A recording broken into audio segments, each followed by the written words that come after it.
22 April 2025 আমরা হারালাম আমাদের 26 জন সহনাগরিককে। কাশ্মীরের পেহেলগামে ঘটে গেল এক মর্মান্তিক ঘটনা। এই নারকীয় ঘটনার যেমন তীব্র প্রতিবাদ করছি, নিন্দা জানাচ্ছি, তেমনি আপামর ভারতবাসীর মতোই আমরাও এর কঠোরতম প্রত্যাঘাত আশা করছি।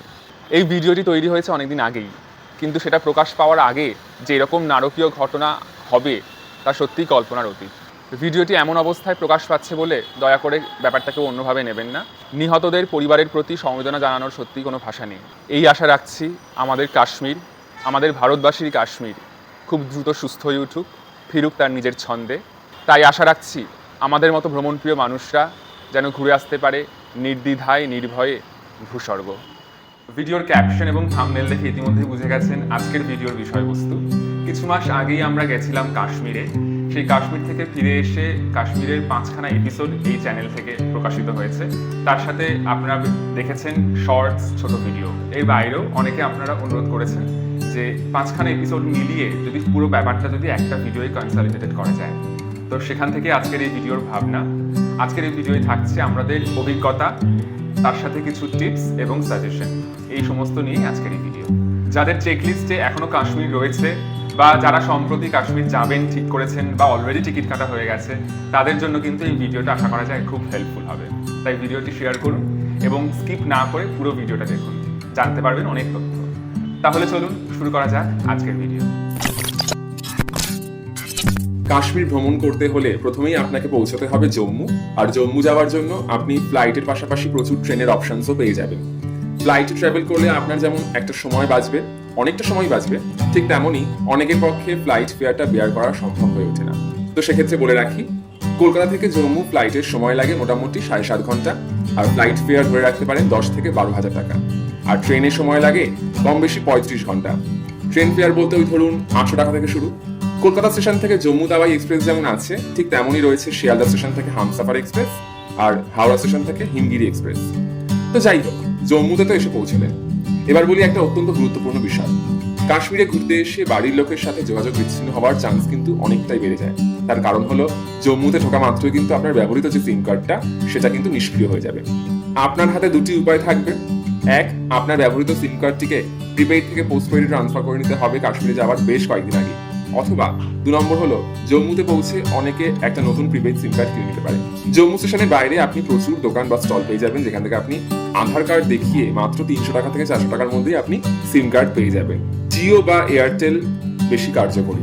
এবার বলি, কাশ্মীর ভ্রমণে আপনি হয় বৈষ্ণোদেবী দর্শন করে তারপর বাকি জায়গাগুলো ঘুরতে পারেন, অথবা পুরো কাশ্মীর ট্রিপ করে তারপর বৈষ্ণোদেবী দর্শন করে ব্যাক করতে পারেন। এটা সম্পূর্ণই আপনার উপর ডিপেন্ড করছে। কিন্তু আমাদের অভিজ্ঞতা দিয়ে বলি, প্রথমে বৈষ্ণোদেবী করাটাই বেটার। তার কারণ হলো, ট্যুর শেষ করে আপনার যে শরীরে যে ধকল বা যে ক্লান্তি থাকবে, সেই ক্লান্তি নিয়ে আপনার বৈষ্ণোদেবী ট্রেক করতে আর ইচ্ছে করবে না। বৈষ্ণোদেবীতে যাওয়ার জন্য আপনাকে কাটরা শহরে আসতে হবে। জম্মু থেকে কাটরা গাড়ি বা লোকাল বাসে আসতে পারেন। সময় লাগে ওই 2 ঘন্টা মতো। লোকাল বাস ভাড়া 100 টাকা পার হেড। কাটরাতে এসে আপনারা একটা পছন্দ মতো হোটেল নিয়ে নিতে পারেন। আমরা ছিলাম হোটেল শকুন্তলাতে। আপনারা চাইলে নিচে দেওয়া ফোন নাম্বারে কল করে বুক করতে পারেন। বৈষ্ণবতা দর্শনের প্রথম পদক্ষেপ হলো পিলগ্রিমস কার্ড সংগ্রহ করা। ভীষণ ইজি। কাটরা শহরের মধ্যবর্তী ব্যস্তময় রাস্তার পাশেই রয়েছে এই শ্রী মাতা বৈষ্ণোদেবী শ্রীন বোর্ড, যে কাউকে বললে দেখিয়ে দেবে। শুধুমাত্র আধার কার্ড শো করেই আপনি পিলগ্রিমস কার্ড সংগ্রহ করতে পারেন। তার জন্য কোনো রকম টাকার প্রয়োজন নেই। কাউন্টারে জাস্ট আপনার একটা ছবি তুলে নেওয়া হবে। তারপর সেই কার্ড নিয়ে আপনি পায়ে হেঁটে বা অটো করে চলে আসতে পারেন চেকিং পয়েন্টে। আমাদের মতে ট্রেকিং শুরু করার ভালো সময় হলো সন্ধ্যেবেলা। তার কারণ সন্ধ্যে 7টার মধ্যে আপনি যদি স্টার্ট করেন, তাহলে পরদিন সকালের মধ্যে আপনি আবার হোটেলে এসে কমপ্লিট দিনটা রেস্ট নিতে পারেন। কাটরা শহরের ত্রিকুট পর্বতের মাথায় অবস্থিত এই বৈষ্ণোদেবী মায়ের মন্দির। এখানে বৈষ্ণোমাতা পাথর রূপে পূজিত হয়।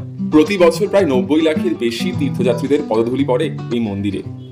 কাটরা থেকে মন্দির দর্শন করে আবার কাটরায় ফেরার টোটাল ডিস্টেন্স হলো প্রায় 24 কিলোমিটার। আপনি যদি পুরোটাই পায়ে হেঁটে করেন, সময় লাগতে পারে 10 থেকে 12 ঘন্টা। হেঁটে যাওয়ার কথা তুললাম তার কারণ, যাদের পক্ষে এই বিশাল দূরত্ব পায়ে হেঁটে সম্ভব নয়, তাদের জন্য অন্য ব্যবস্থাও রয়েছে। এই যেমন ধরুন হেলিকপ্টার, ব্যাটারি কার, পালকি বা টুলি, ঘোড়া, বেবি ওয়াকার, আরো অনেক কিছু। এই সমস্ত কিছু ডিটেলস আপনি পেয়ে যাবেন ডেসক্রিপশন বক্সে, এবং আমাদের বৈষ্ণোদেবী যাত্রার যে ডিটেল ব্লগটা রয়েছে আমাদের অলরেডি ইউটিউব চ্যানেলে, আপনি সেখানেও পেয়ে যাবেন। তার লিঙ্কও আমরা ডেসক্রিপশন বক্সে দিয়ে দিলাম। মন্দির প্রতিদিন খোলা থাকলেও ভোর 4টে থেকে 6টা পর্যন্ত কিন্তু বন্ধ রাখা হয়। মন্দিরের ভেতরে কোনো রকম ভিডিও বা ছবি তোলা নিষিদ্ধ। লেদার কোনো কিছু পরা বা ক্যারি করা যাবে না। এই যেমন ধরুন মানি ব্যাগ, লেদার পার্স হতে পারে বা লেদার বেল্ট হতে পারে, কোনো কিছুই আপনার সঙ্গে নেওয়া যাবে না। জুতো অবভিয়াসলি বাইরে খুলে যেতে হবে। এই জুতো প্রসঙ্গে আরেকটা কথা বলি, জুতো রাখার জন্য কিংবা ব্যাগ রাখার জন্য একটা সুন্দর ব্যবস্থা করা আছে, তা হলো লকার রুম। সেই লকার রুমে চাইলে আপনারা আপনাদের জিনিসপত্র জমা রাখতে পারেন। তবে এখানে একটা অভিজ্ঞতা থেকে প্লাস একটা টিপস হিসাবে আপনাদের বলতে পারি, লকার রুম থেকে মন্দিরে যাওয়ার যে দূরত্বটা খুবই সামান্য হলেও এতটা উচ্চতায় এতটা ঠান্ডায় সেইটুকু পথ অতিক্রম করতেও যেন খুব কষ্ট মনে হয়। তাই এখানে একটা সাজেশন হিসেবে বলতে পারি, আপনারা যদি গ্রুপে যান সেখানে গিয়ে একেবারে মন্দিরের সামনে আপনারা কয়েকজন পাহারা দিতে পারেন আপনাদের নিজস্ব জুতোগুলো এবং জিনিসপত্রগুলো। তারপরে তারা ফিরে আসলে বাকিরা আবার মন্দির দর্শন করতে পারে। একটা কথা মাথায় রাখা দরকার যে যখন আপনারা ট্রেক করছেন তখন হাত যতটা সম্ভব খালি রাখা প্রয়োজন। কিন্তু যেগুলো না নিলেই নয়, যেমন জল অবশ্যই ক্যারি করা উচিত, তার সাথে পার্স বা মানি ব্যাগ এবং লাঠি যাদের প্রয়োজন আছে তারা কিন্তু ট্রেক করতে করতে পথের দু সাইডে কিন্তু আপনারা লাঠি কিনতে পারবেন।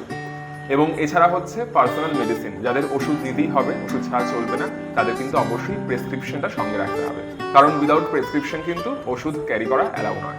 ফিরে এসে সারাদিনটা রেস্ট নিয়ে বিকেলবেলা বেরোতে পারেন কাটরা মার্কেট পরিদর্শনে। এবার আসি কাশ্মীরের গ্রীষ্মকালের রাজধানীর কথায়। চমকে গেলেন? আমি শ্রীনগরের কথাই বলছি। শীতকালে যেমন কাশ্মীরের রাজধানী থাকে জম্মু, ঠিক তেমন ভাবেই গ্রীষ্মকালের রাজধানী কিন্তু হয়ে ওঠে এই শ্রীনগর। খুব ইন্টারেস্টিং বলুন বিষয়টা। কাটরা থেকে শ্রীনগরের দূরত্ব কম বেশি 180 কিলোমিটার।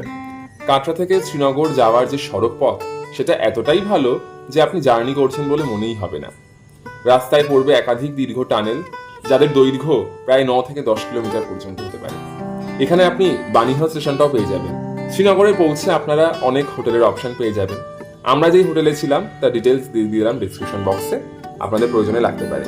এখানে একটা বিষয় বলে রাখি, শ্রীনগরের হোটেলটা আপনাদের একটু ভালো দেখে শুনে নিতে হবে।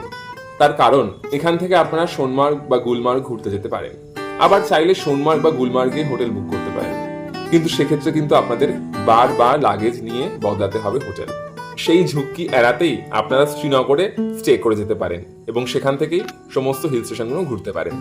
যেহেতু এটা হিল স্টেশন, তাই ওয়াইফাই বা নেটওয়ার্ক কানেকশন কিন্তু এখানে অত্যন্ত কম, তবে প্রাকৃতিক সৌন্দর্যের কাছে তা তুচ্ছ।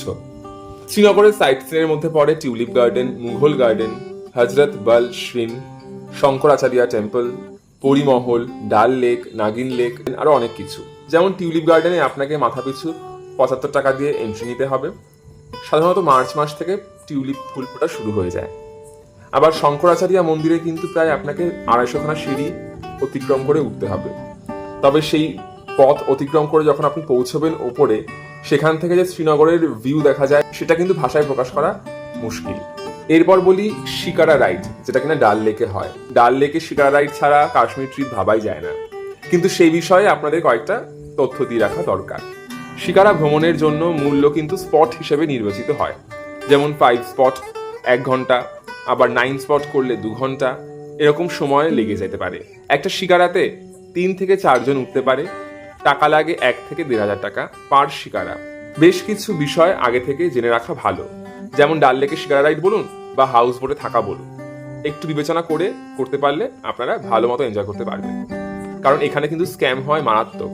পুরোটা সত্যি কথা না হলেও সবটা মিথ্যে নয়। ধরুন ডাল লেকে মোট 22টা ঘাট রয়েছে, কিন্তু 11 নম্বর ঘাট থেকে আপনারা জলটা পরিষ্কার পাবেন। তাই সেখানকার হাউস বোটে থাকাটাই বেটার। হাউস বোট বুকিং শুধুমাত্র অনলাইনেই করা যায়। অনলাইন বুকিং এর লিঙ্ক দেওয়া থাকলো ডেসক্রিপশন বক্সে। আর শ্রীনগরে এসে হাউস বোটে থাকতে গেলে কিন্তু আপনাদের অতিরিক্ত 2 দিন আরো বেশি সময় দিতে হবে। শিকারা রাইডের জন্য বার্গেনিং কিন্তু কোন পর্যায়ে যেতে পারে তা আপনারা ধারণাও করতে পারবেন না। শিকারা ভ্রমণ করতে করতে আপনারা দেখতে পাবেন লেকের দুধারে মার্কেট বসেছে, যেখান থেকে আপনারা কিনতে পারেন বিভিন্ন রকমের পোশাক আশাক, তারপর আরো অন্যান্য জিনিসপত্র, কিন্তু তার দাম কিন্তু অত্যন্ত বেশি। তাই আমার সাজেশন অনুযায়ী আপনারা ভালোভাবে শিকারা ভ্রমণ কমপ্লিট করে ডাল লেকের পাশের রাস্তায় প্রচুর দোকান দেখতে পারবেন, সেটা ফুটপাতের দোকান হোক বা প্রপার দোকান হোক, সেখান থেকে আপনারা শপিং করতে পারবেন। যেমন পাশমিনার শাল হতে পারে, শীতের পোশাক হতে পারে, আরো অনেক কিছু, সেগুলো কিন্তু রিজনেবল প্রাইসেই পাওয়া যায়। শ্রীনগরে থেকে সোনমার্গ বা গুলমার্গ ঘোরা যায়, আবার সেখানে গিয়েও হোটেল বুক করে থাকতে পারবেন। তবে শ্রীনগরে থেকে সাইট সিন হিসাবে একদিন সোনমার্গ একদিন গুলমার্গ ঘুরে যাওয়াটাই বেটার। প্রথমেই আসি সোনমার্গের কথায়। শীতের সময় আসলে সোনমার্গের অনেকটা রাস্তায় বরফ পড়ে বন্ধ হয়ে যায়।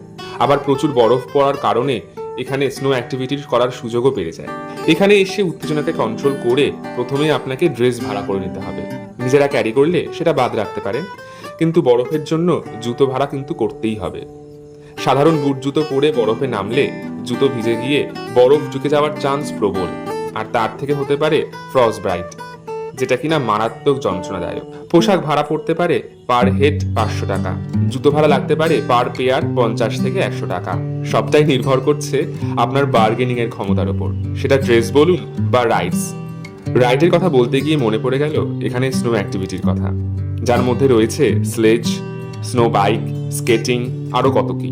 ছবি তোলার জন্য আপনাকে ব্যাকগ্রাউন্ড বেছে নিতে হবে না, তার কারণ যেদিকেই তাকাবেন সেটাই আপনার পিকচার ফ্রেম। এখানে একটা কথা বলে রাখা প্রয়োজন, যাদের বরফে বা উচ্চতায় বা হাইটে প্রবলেম হয় অথবা ব্রিদিং ট্রাবল হয়, তারা কিছু কিছু জিনিস ক্যারি করতে পারেন, যেমন চকলেটস, চুইংগাম, এরকম ধরনের খাবার জাতীয় কিছু, পপকর্ন, এগুলো আপনারা ক্যারি করতে পারেন, যার জন্য সর্বক্ষণ মুখটা নাড়ালে আপনাদের ব্রিদিং ট্রাবল হওয়ার সম্ভাবনা অনেকটাই কমে যায়। তাহলে আর কি, এবার সবাই মিলে আনন্দ করুন, বরফ নিয়ে খেলা করুন, খাওয়া দাওয়া করে একটা দারুণ সময় কাটান। এছাড়া আরো বিস্তারিত তথ্য নিয়ে ডিটেলসে সোনমার্গের ব্লগ পেয়ে যাবেন আমাদের চ্যানেলে, লিংক দেওয়া রইল ডেসক্রিপশনে। আজকালকার সোশ্যাল মিডিয়ার যুগে কাশ্মীরের নাম শুনলেই আরেকটা শব্দ খুব শোনা যায়, সেটা হলো জান্নাত। তবে বরফে ঢাকা গুলমার্গকে চোখের সামনে দেখলে জান্নাত বা স্বর্গ ছাড়া আর কিছুই মনে হয় না। শ্রীনগর থেকে যখন গুলমার্গে আসবেন তখন তানমার্গে আপনাকে গাড়ি বদল করতে হবে। নিচের কোনো গাড়ি গুলমার্গে অ্যালাউ করে না, সেটার কোনো কারণ খুঁজে পাইনি বলে ধরে নিয়েছি হয়তো এটাও একটা কোনো ব্যবসায়িক প্রক্রিয়া। পর্যটন কেন্দ্রগুলিতে এরকম আকছারি হচ্ছে এবং তা ভ্রমণপ্রিয় মানুষদের কাছে অজানা নয়। তানমার্গ থেকে গুলমার্গের দূরত্ব 13 কিলোমিটার। এই গাড়ির ভাড়া 2400 টাকা অনওয়ার্ডস। গাড়িতে যেতে যেতে ড্রাইভারের সাথে কথা হচ্ছিল, জানতে পারলাম কাশ্মীরের ছেলেরা এক ধরনের পোশাক পরে, তার নাম ফারহান, আর এর ভেতরে থাকে কাংরি বলে একটা ঝুড়ি, যার মধ্যে থাকে জ্বালানি। সেখান থেকে তাপ বেরিয়ে সারা শরীরকে গরম রাখে। বেশ নতুন তথ্য জানা গেল। গুলমার্গে একটা অত্যন্ত জনপ্রিয় অ্যাক্টিভিটি হলো গন্ডোলা, অর্থাৎ এবং এটা একমাত্র অনলাইন বুকিংই সম্ভব। তাই ঘুরতে যাওয়ার বেশ কিছুদিন আগে, বলা যেতে পারে 1 মাস আগে, এই গন্ডোলা রাইডের জন্য বুক করতে হবে আপনাকে অনলাইন। আমরা এখন যে জায়গার সম্বন্ধে বলতে চলেছি সেই জায়গা কাশ্মীরের অন্যান্য টুরিস্ট প্লেসের থেকে একদম আলাদা, কারণ শীতকালে এখানে যে ঠান্ডা পড়ে দুটো লেপ গায়ে দিয়েও কিন্তু এখানে সেই ঠান্ডাকে বসানো যায় না।